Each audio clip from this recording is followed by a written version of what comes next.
Kung titignan mo yung pupuntahan, di ba parang malayo? Pero pag lilingunin mo yung pinanggagalingan, malayo ka na. Hindi mo malalaman kung hindi ka susubok.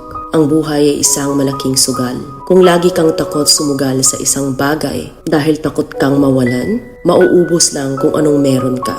Kung hindi ka mawawalan, hindi ka rin magkakaroon. Kung ano man ang mga desisyon mo ngayon, yun ang magiging buhay mo bukas. Lakasan mo lang yung loob mo.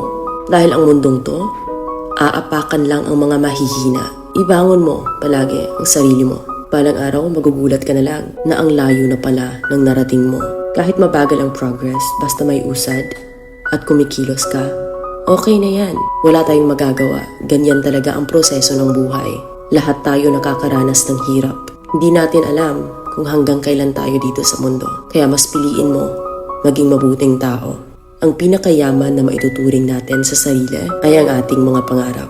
Kapag handa kang abutin yung mga pangarap mo, hinding-hindi ka maghihirap.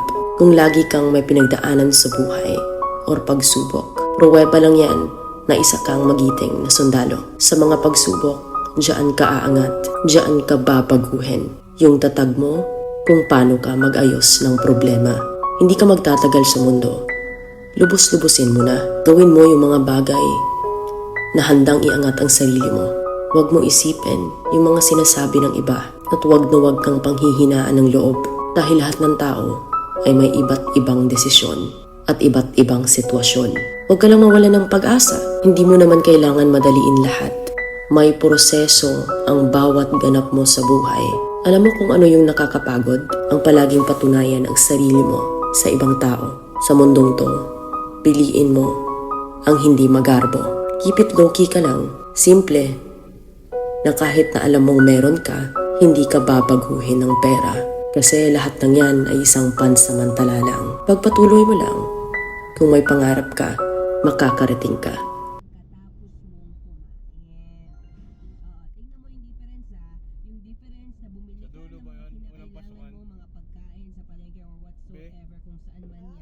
Parking. Compared sa bumili ka Huwag ka sa ilalim, sa harap ka lang.